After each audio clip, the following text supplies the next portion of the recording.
Love this podcast? Support it and sponsor today. Simply head to ozcastnetwork.com for details. This week at Safeway, shop the 10 for $10 produce sale. With the 10 for $10 produce sale, get items like large avocados, mangoes, green, red, orange, or yellow bell peppers, cucumbers, large lemons, or 16-ounce bags of Signature Farms baby-peeled carrots for the member price of just $1 each. Plus, select meats like Signature Farms 80% lean ground beef and Signature Select extra meaty pork loin back ribs are buy one, get one free this week. Hurry in before these deals are gone. Visit Safeway.com for more deals.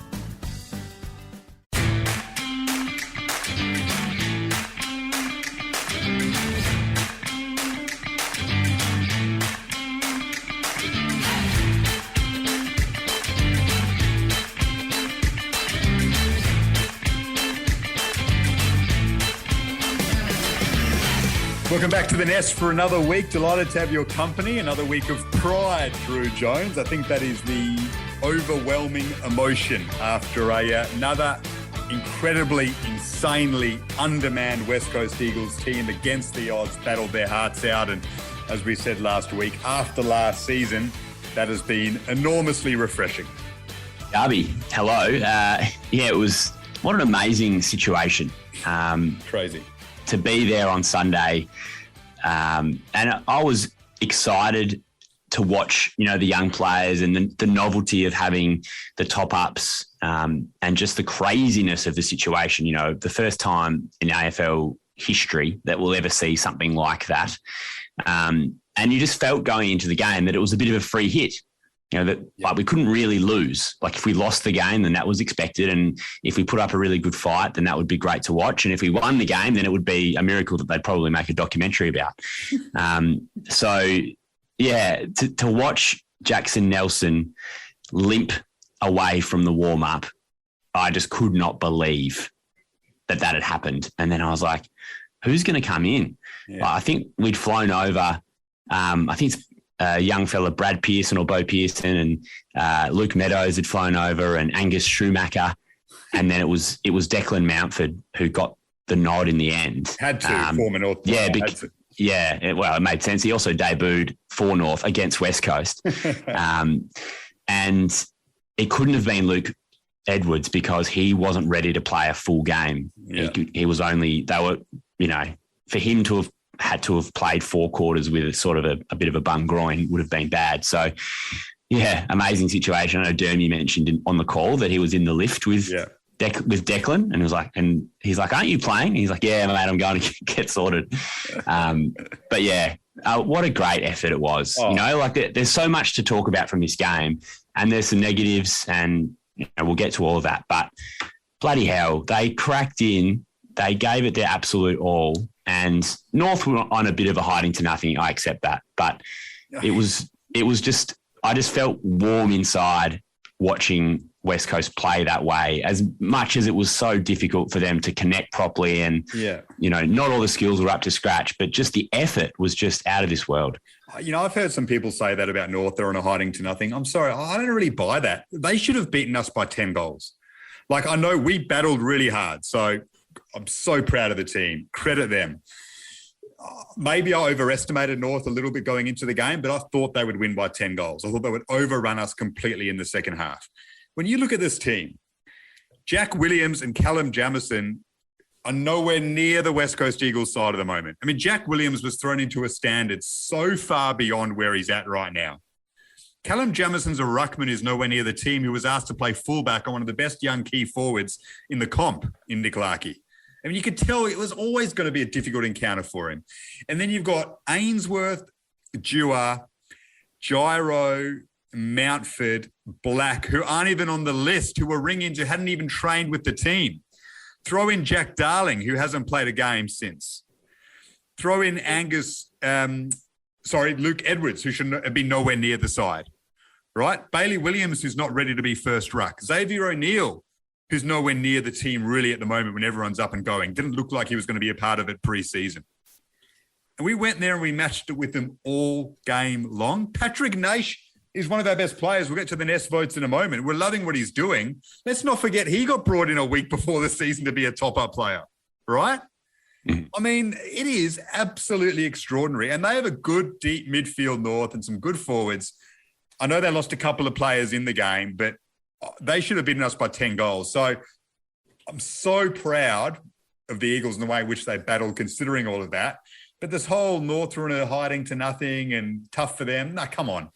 I'm sorry. Like, majority of teams should have done what they wanted with the Eagles. And thankfully our effort was there, that a team that, I don't know, is maybe... yeah, people have overestimated them a bit or unsure of where they're at. Couldn't quite capitalise. Let's be honest, and I think that we can speak freely on this forum. North were disgusting.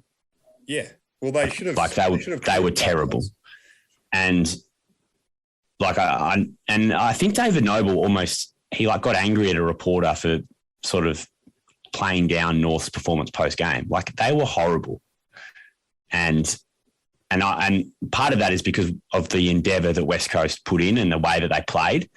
I think North went out there expecting an easy game. Yeah, that's probably... And they were... like, I can make a pretty strong case for the fact that we probably should have won. And, like, if you play that game 10 times, West Coast might win it 4 times. Yeah. Because, like, that's how well we played and how disgusting they were. And I'll be honest, like, I went full West Coast enough, and when Nick Larkey was like playing up to the crowd and waggling his finger after kicking goals from the goal square, I was getting pretty lippy. Like, I was pissed off because I was like, mate, you're playing on a ruckman who's never played an AFL game, and you're acting like this, and that was sort of pissing me off a little bit. Yeah. But part of that was because I'd been whipped up into a frenzy of fandom because of how that we were playing.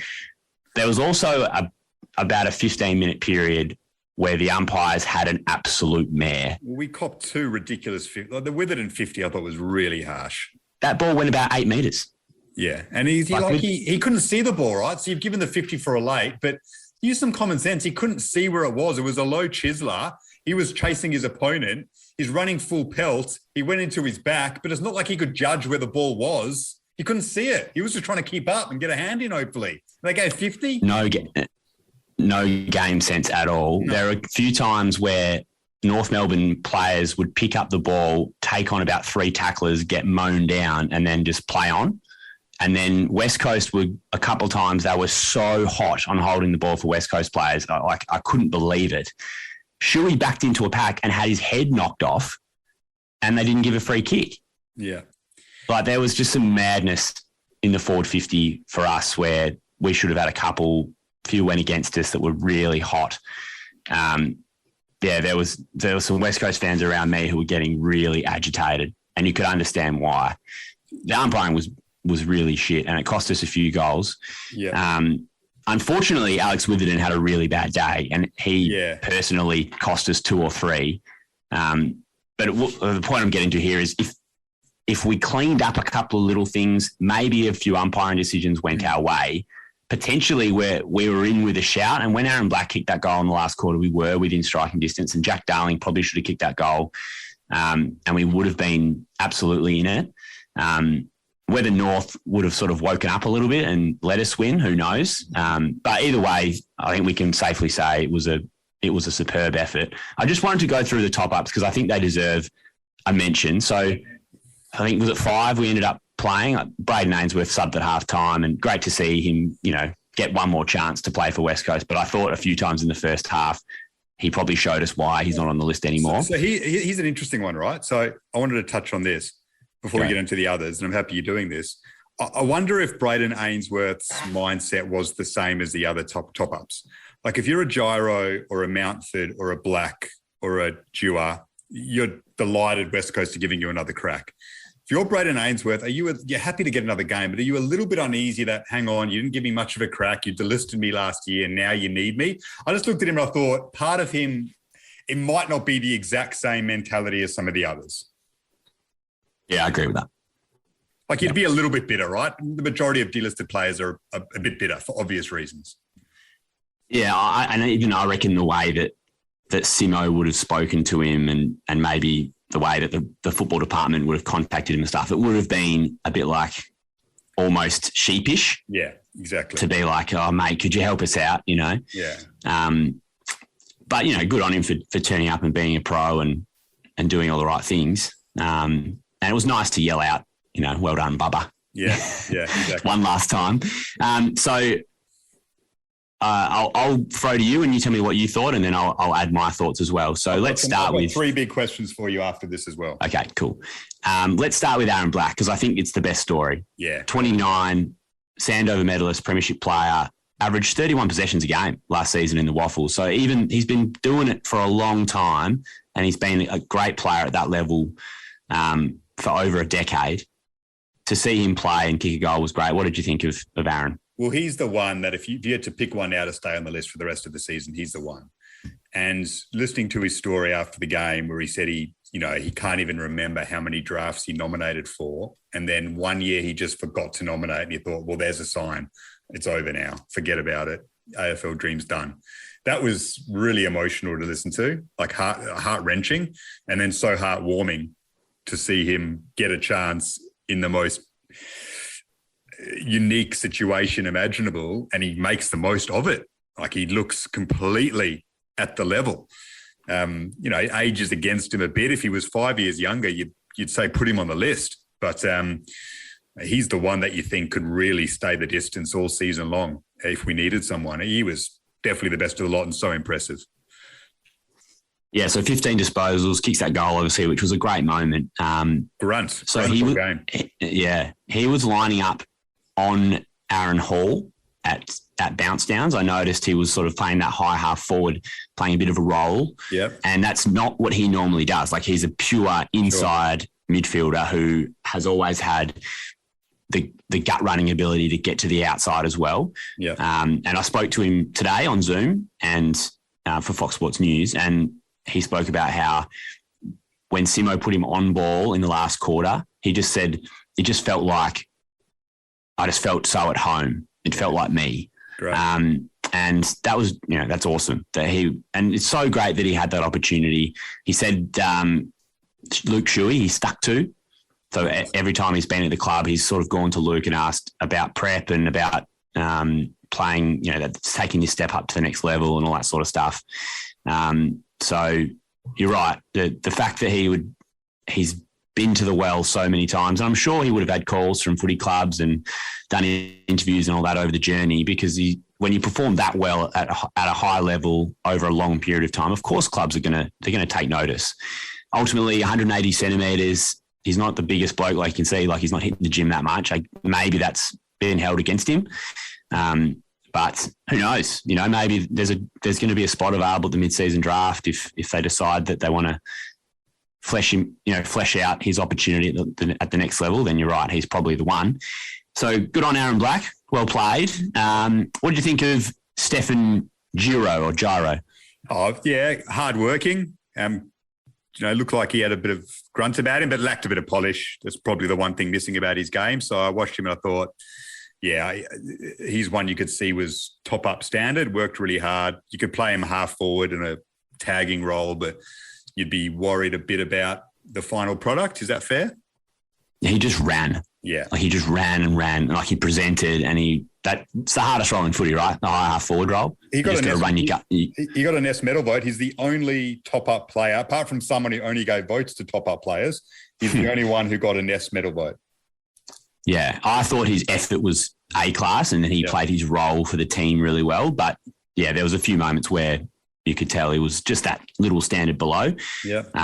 But good on him for running his guts out for us. Like we needed someone to do that, and he played the role really well. What did you think of Angus Dewar? I thought he looked reasonably comfortable and smooth moving across halfback. I quite liked the way he went about it. Again, maybe lacked a bit of penetration in his kicking. Obviously, the confidence is not there and you're going to be unsure of yourself, right? But I thought his movement, the way in which he cruised in that area of the field, which is so important, I think he looked comfortable there. Yeah, I was trying to think back and remember in his former life as a Hawks player, as Angus Litherland, like I could try and remember what sort of player he was. He was just unfortunate on Sunday that North had such a tall forward line. Like at stages, he was on Tristan Sherry, who must be 25 centimetres taller than him at least. So that was tough that he was playing as an undersized defender for the whole game.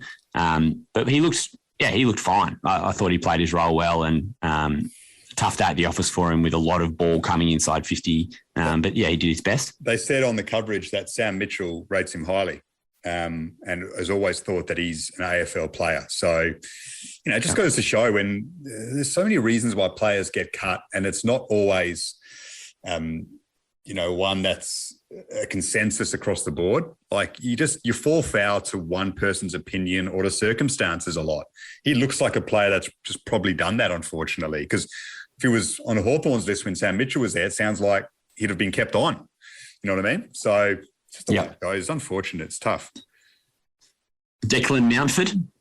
Yeah, he called in late again, did his role, kicked a nice one late, competed.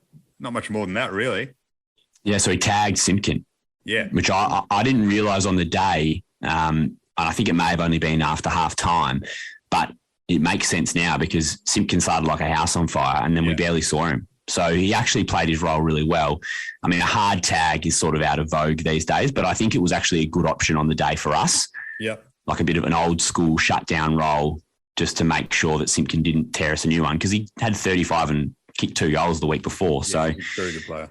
I think it made sense to play him in that role. And is that all of them? Have you covered them all? You've got Ainsworth, who we've pretty much touched on already. Yes. Yeah. And then, Patrick Naish almost counts as a top-up because he's been at the club about 3 weeks. Bloody hell, he played well. Like, he was breaking the lines and he's clean with the ball in hand. Like, he's going to be probably a multi-year player for us. He's the saviour for the position we've been talking about for a season and a half on the Nest podcast. He is the wingman. He is the player we've been asking for. A genuine half-back to half-forward, hard runner with speed, who can break lines, who can kick pretty accurately. Now, he may not be the toughest player. There may be a few contests where you look and you go, could Patrick Naish have gone a bit harder there? And obviously there's a certain expectation and bare minimum you have to adhere to there, right? Mm-hmm. But forget about that. He's going to give us what we need, and that is hard running inside 50s with a good kick, and you'll contribute an average of maybe a goal every 2 games, 1.25 goals a game, every 2 games or something like that. So he's the one that's really shot up. I think he is a best 22 Eagle because he fits that need right now, which is a wingman. We spoke about Campbell Chesser playing a preseason. So that's how much of a void we had in the team. Put Paddy Naish there every week right now for me, please. Yeah, and you don't need 22 hard men playing. No. Like everyone's got their role. Yeah. So he looks able to pull off, the 45-degree kick. His skills are good. He burst away from a couple of contests. I was like, when's the last time we saw an Eagle other than Luke Shuey do that? And maybe Tim Kelly occasionally. So real breath of fresh air. And he's hungry, as all the top-ups would have been on Sunday, but he was hungry to have an opportunity to get back into playing at the elite level, and he has taken his chances so far. So good on him for that. Yep. I've got a couple for you then, Drew. Okay. Yep, hit me. So, while we're still on the positives, I think it was lost amid the big story of the game how good Luke Shuey was. His first game back of all those soft tissues, he looked at his absolute best, 23 disposals, 9 tackles, 4 marks. Where do you sit on the skipper now, considering all that's happened? I absolutely loved his game so much. And so early on, it looked to me that he was making a concerted effort to be physical. He laid a couple of big tackles early and, he wasn't encumbered by his hamstring. Like, he was getting to plenty of contests. And then, so West Coast started quite well. And then North woke up a little bit and then they built that lead. And then Shuey, he came off the bench at one stage and we talked about the fact that he got whacked in the back of the head going into that contest. But over about a 15-minute period, he backed into about 5 packs and it looked like he just took it upon himself to be like, he was willing us to stay in the game and he was rolling back. So I wonder if that was something they planned pre-game. But he was often rolling back to the half-back line playing a midfield intercept role, which you don't see that often. You know, it's more likely you'll see. All the talk now is about, you know, the Dustin Martins of the world who roll forward. But Shuey did the mid, roll back, responsible, protect the back six. And he's only, he's not that big to be backing into packs. To me, he looked like Jimmy Bartell.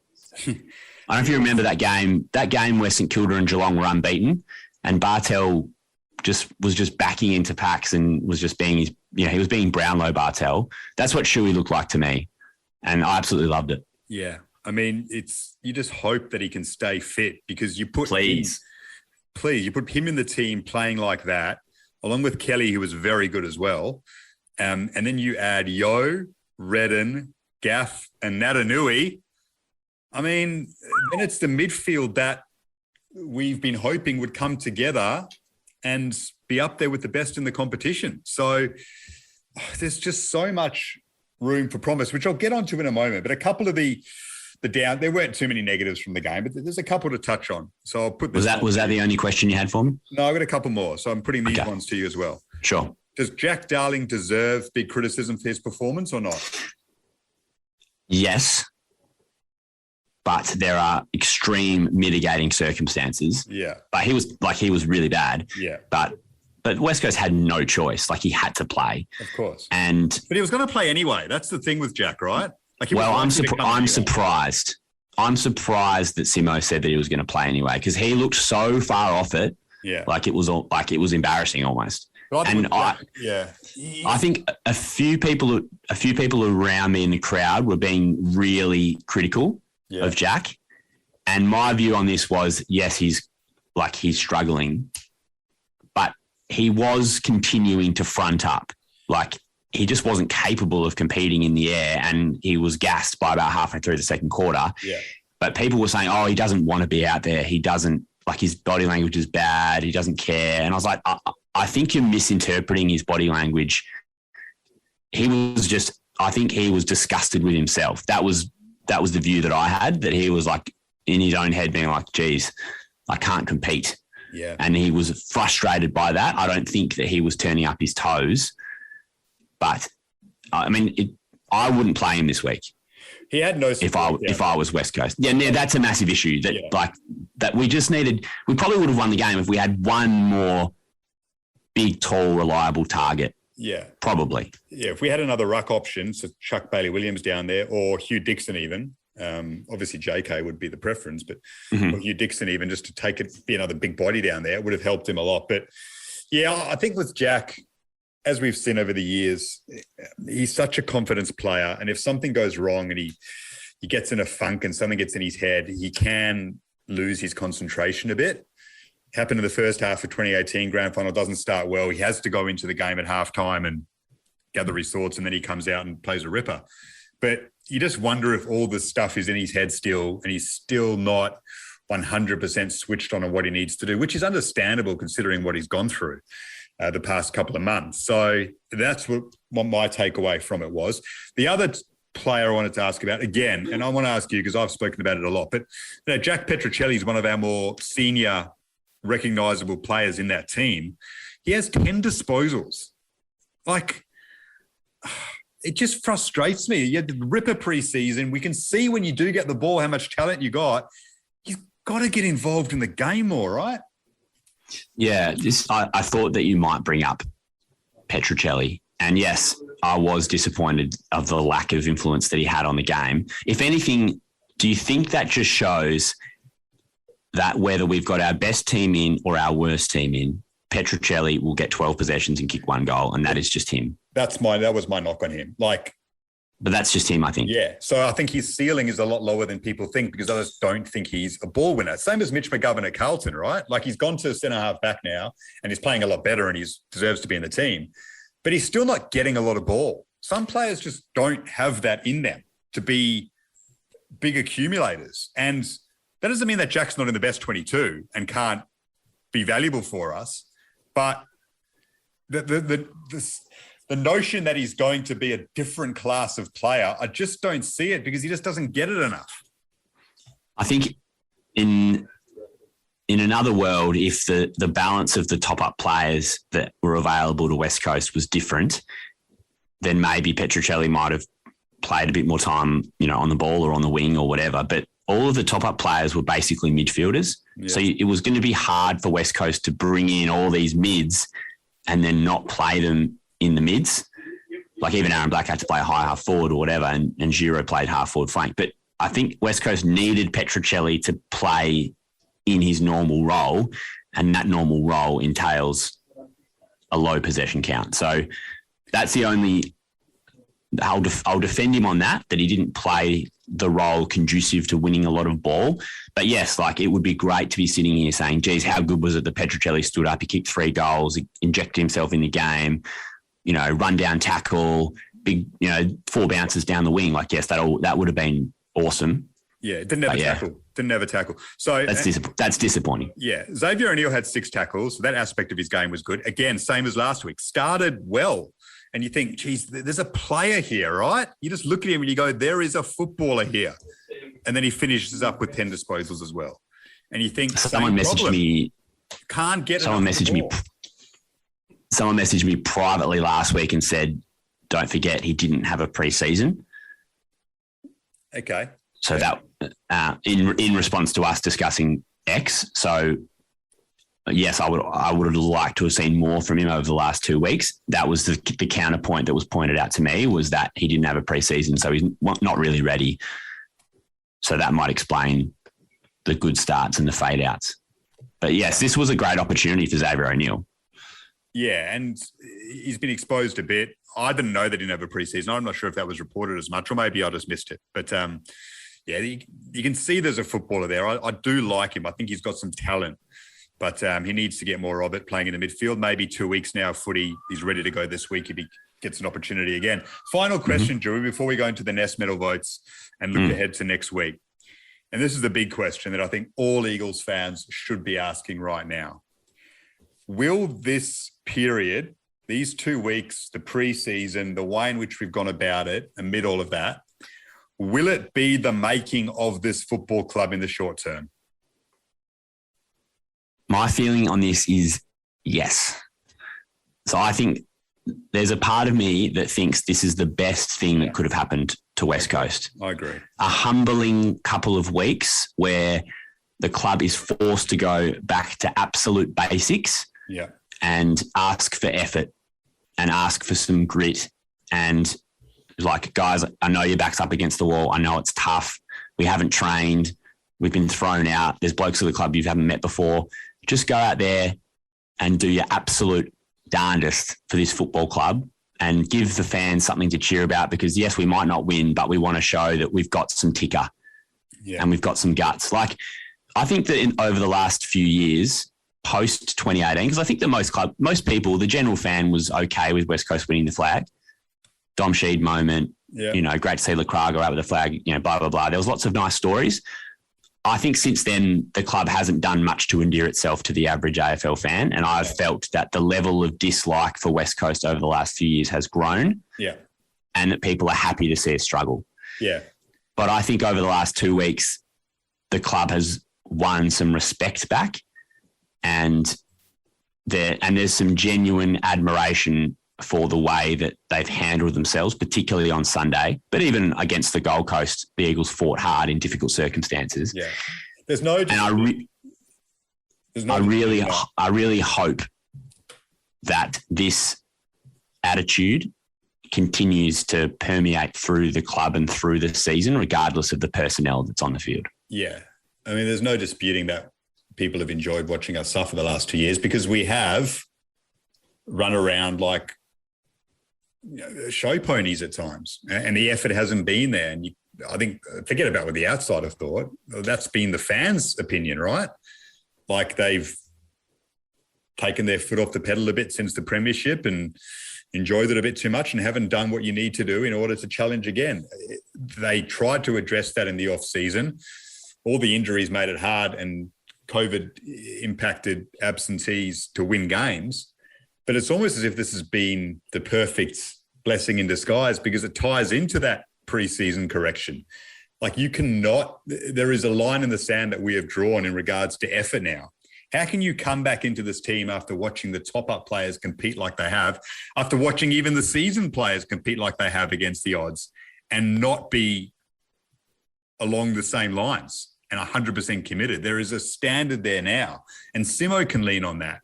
When we get the guns back, if that effort's at the same level and the system defensively that we've seen for the last 2 weeks at the same level, we can win games. We really can. So I think it might be the making of us for the rest of the season potentially, and then, hopefully a standard bearer for the next few years after that as we try to rebuild. I reckon this is going to be a pivotal moment for the club. You can't fool fans because we watch every week. So you can say whatever you want publicly, and it might be different to what you say privately. But that just shows that there were times last season and over the last couple of years where the effort has not been there, because we've seen the last 2 weeks what effort looks like. Yeah. We've been smashed in contested ball the last 2 weeks because our midfield's been completely fucked by injury and COVID. Yeah. But we've laid tackles and we've pressured and we've done all the little 1%ers. So don't worry about the stats. Just worry about watching the game and what we've seen. And it's been a different West Coast team. And so, you're right. I hope that from now on, if there's someone who's not pulling their weight, it's a great thing to fall back on for Shuey to talk about, or for Simo to talk about, to say, we had blokes come in who would give their right arm for an AFL contract right now and bust their ass for this club in our hour of need. Like, if you can't match that standard, then seriously, get the hell out. Yeah. All right, votes. Right. Let's go to the votes. Okay. You go with your 5-1 first, and I will do mine afterwards. And then I have managed to collate all the listener votes. Thank you very much for those, because we had an awesome response this week. So we haven't even talked about him, but McGovern gets 5 from me. I thought he was like a traffic cop back there. Nothing got past him. Intercept marks, contested marks. He was cool with the ball in hand when he was surrounded by, players who weren't used to the system. So I thought he was sensational. He was like all Australian Gov. Yeah. Well, can we just touch on him a bit? Because I gave him the 5 as well. I mean, I was talking to a mate who was, watching the game, and he said, oh, yeah, but he was on Larky for a bit, and Larky to few. I'm like, yeah, he's on Larky for a bit because Jamison got moved off him because he was going to get killed otherwise. I mean, it was obvious. But Gov doesn't actually play on an opponent the same as other defenders do.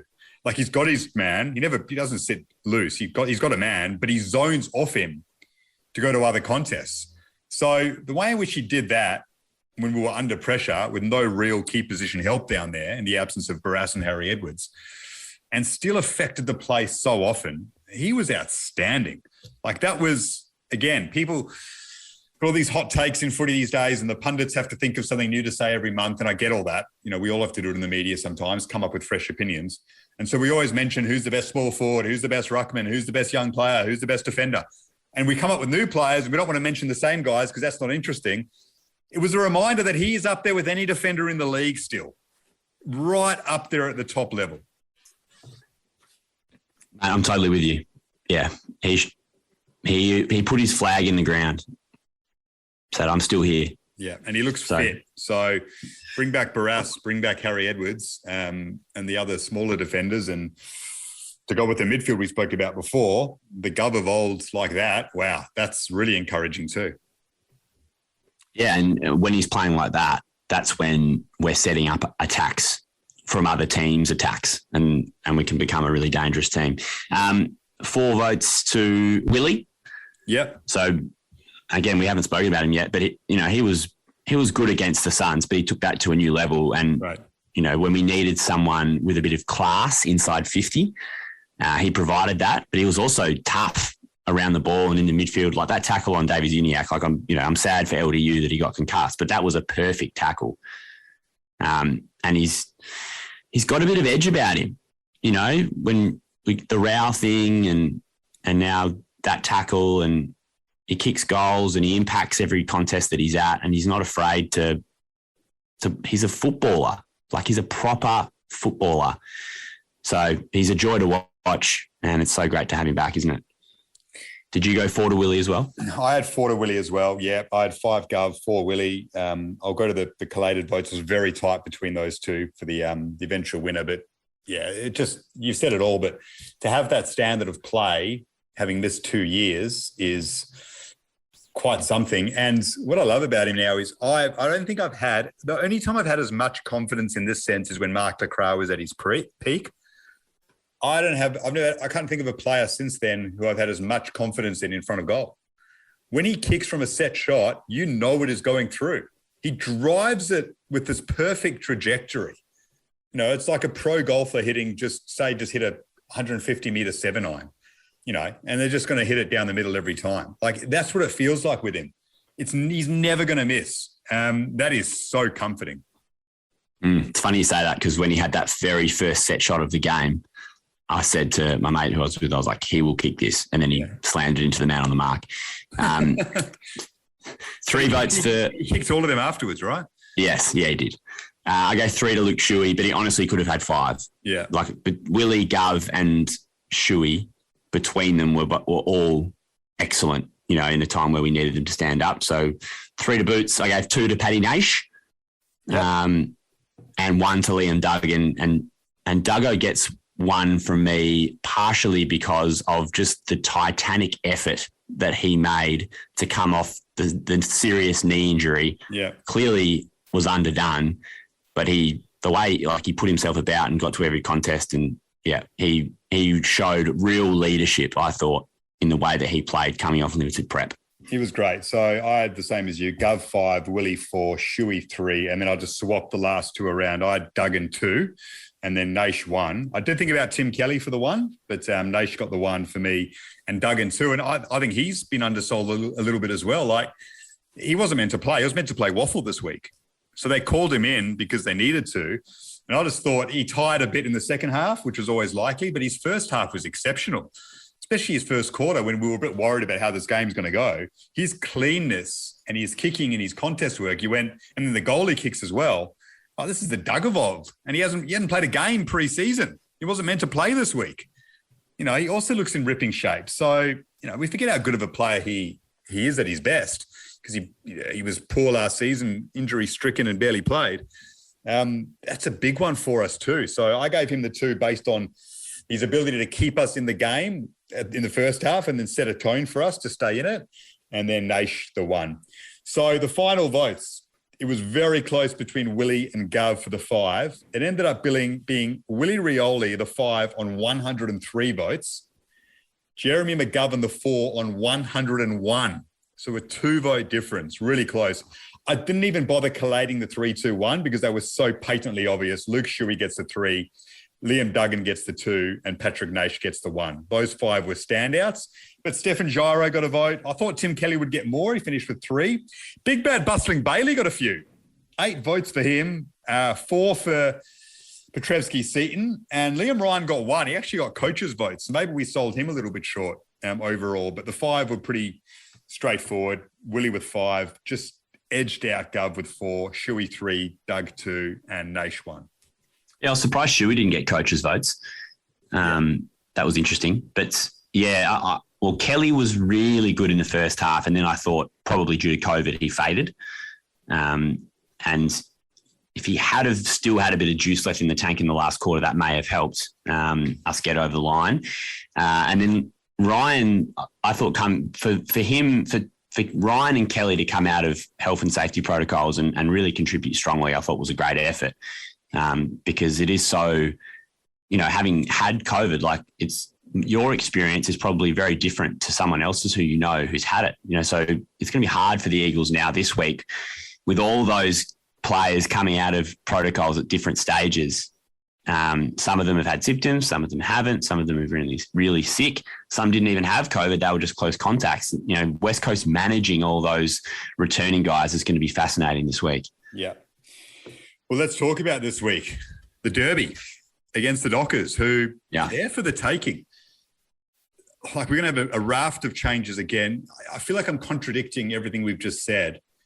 But my only worry is when you make too many changes, right, does it upset things a little bit? Do you lack that bit of synergy to win a big game against a team that will be out there ready to make a big response after losing a home game to a team they should have beaten on paper in St Kilda.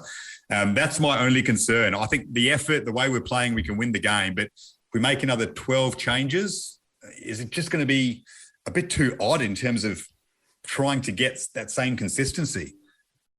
Yeah. The effort piece is the one that you worry about. But bringing back all those established players, you'd hope it'll almost be like you've hit a little reset and you get back to where you were supposed to be in round one.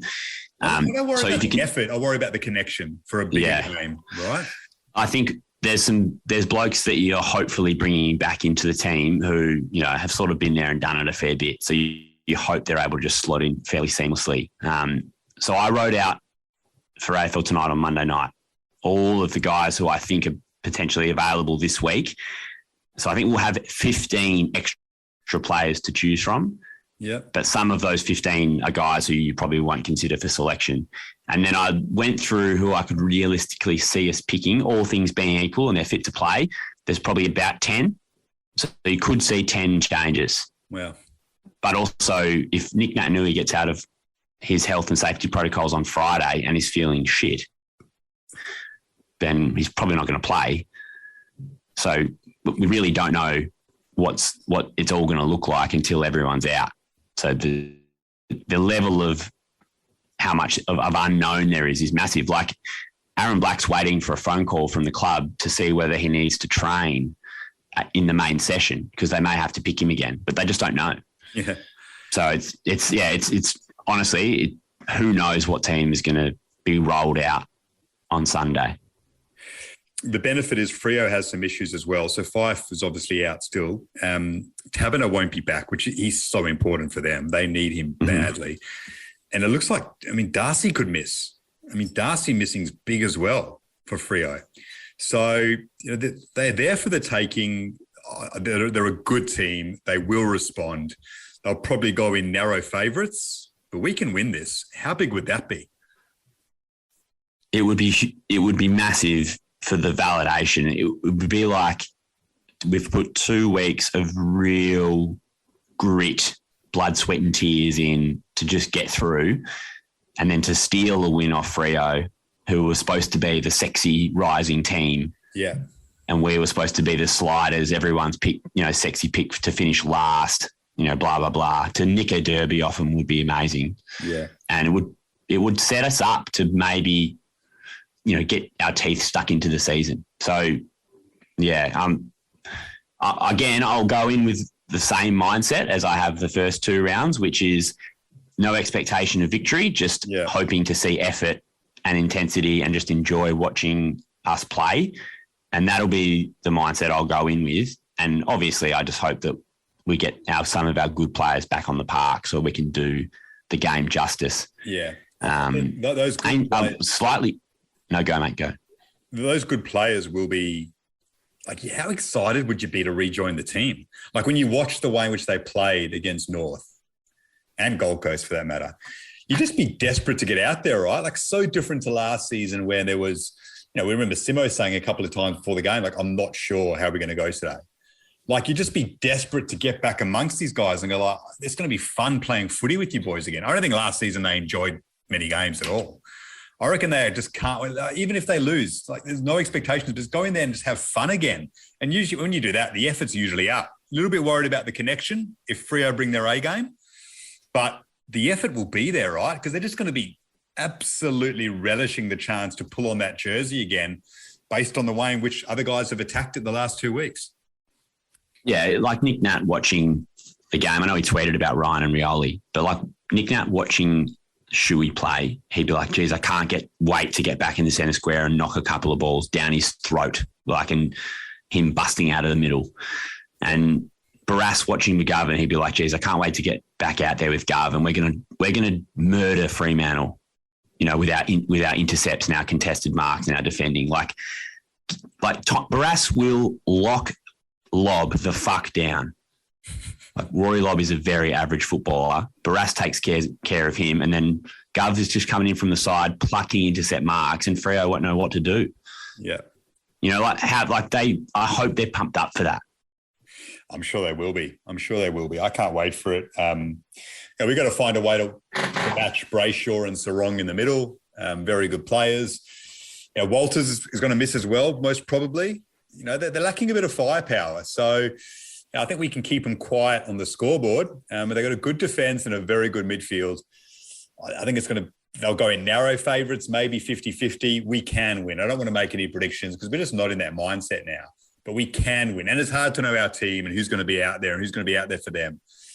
We're not in the right frame of mind to be making calls. But, I didn't think we could win the last 2 games and we didn't. I think we can win this. And as you said before, it would be a beauty if we do. So just excited to watch the team. I cannot wait for Sunday night over here in the East. Cannot wait for it. I've cleared the schedule. You've got people coming over in the morning. Yep, beautiful, entertaining people for brunch. Please leave, at a reasonable time. And I'm setting myself for the Derby. Can't wait. Yeah, like you'll do the old walk over to the front door and sort of put your hand on the doorknob and be like, all right, guys, it's been great. Get the hell out. The girlfriend will think I'm, the perfect boyfriend because I'm entertaining. I'll be charming. I'll be, put on a Barbie. We'll get some drinks. But it's also all done so that when it gets to around 4 o'clock, I'm getting into game mode and then please leave me alone for 3 hours. I'm watching the Eagles at 6. So just before we wrap up, Garby, just want to say congratulations on Friday night. Oh, thanks, mate. That was the perfect delivery of the call for Buddy's 1,000. And you've achieved a lot in your career in terms of covering, World Cups and of the cricket and football variety, and you've been around the world covering various teams and Australian players and all that sort of stuff. You're a jet, but that was freaking awesome. Thanks, mate. Like what a moment, and you've got it forever. And being on the quad call for 360, always a career highlight, I'm sure. Yeah. But mate, you nailed it. So well done. Yeah, it was pretty cool. Thank you very much. It was an incredible sporting night, like out of control, ridiculously. I don't think we've seen anything like that fan crush, and the security aspect of it's another discussion. But yeah, that last quarter, the energy inside the ground was something else. And yeah, for a bit of insight on commentary, like Brett Sprigg, my co-commentator, like him and I, it's just luck of the draw. Like he said before round 1, we'll both have our lines ready, and whoever it falls on, and you say it. And we divided the commentary up evenly. The way it works is if you're commentating and a player takes a mark, you call all the way through. So both of us, because it was so obvious it was going to kick the goal in the last quarter. Like once you kicked that one just before 3/4 time, there was no doubt it was happening in the last term. Swans were cruising and every single player, doesn't matter where they had the footy, was trying to hit up Buddy. So we were nervous because you don't want it to happen in broken play, like with a snap or a soccer or something like that, because it's very hard to get the call out cleanly then for such a big moment. So it was very comforting once he marked it. And I was lucky it fell to me. And then it was just a lot of fun. And everything after that didn't even matter, to be honest, because the Swans had won the game and Buddy had kicked the goal and the rest were just mere details. But a crazy sporting night. Very lucky to be a part of it. Very enjoyable. So thank you very much. Just one quick one. I noticed listening to Dead Set Legends on Triple M the next day that Mark Howard had somehow called all 4 Buddy goals. Like they played the highlights sort of back to back and all the calls were from Howie, and Luke Darcy didn't call one Bud goal. What was the split for you and Spriggy on the night? Brett had the first 2 and he had last week he got the 1 and he had the first 2 and I thought I'm not going to call a Buddy goal all the way to the 1,000. And then I got 999 just before 3/4 time and I got the 1,000. So 2 and 2. He had the first 2, I had the second 2. How good. Yeah, it was. I felt fortunate. I got to host Fox Footy Live after the game, and we didn't go on until about 11:45. Like Jono and Moons and I eyes were hanging out of our heads.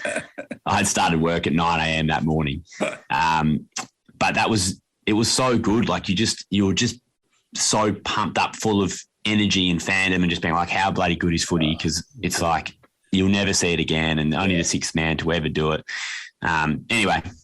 Just no matter who you go for or whether you like Buddy or not, it was a bloody cool moment. And Buddy was like a kid. That was the best thing about it. Like he was lapping it up like a 15-year-old would. And the reason why I think nothing unperturbed happens or dangerous is because Buddy embraced it. If Buddy had started to get uncomfortable, then I reckon you would have had some issues in the crowd, because I reckon some people would have been like pushing other fans back, saying get out of his way. Others who couldn't see him would have been arcing, trying to get to him. It could have got really messy. But because he just embraced it and smiled and didn't give a shit about what people were doing to him, everyone just relished it, right? So that was the best part about it. It was pure sport.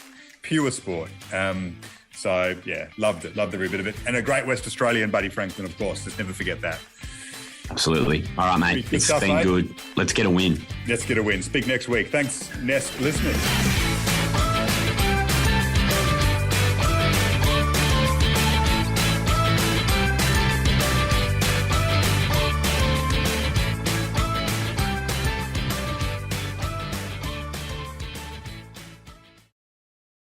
This week at Safeway, shop the 10 for $10 produce sale. With the 10 for $10 produce sale, get items like large avocados, mangoes, green, red, orange, or yellow bell peppers, cucumbers, large lemons, or 16-ounce bags of Signature Farms baby peeled carrots for the member price of just $1 each. Plus, select meats like Signature Farms 80% lean ground beef and Signature Select extra meaty pork loin back ribs are buy one, get one free this week. Hurry in before these deals are gone. Visit Safeway.com for more deals. Love this podcast? Support it and sponsor today. Simply head to AuscastNetwork.com for details.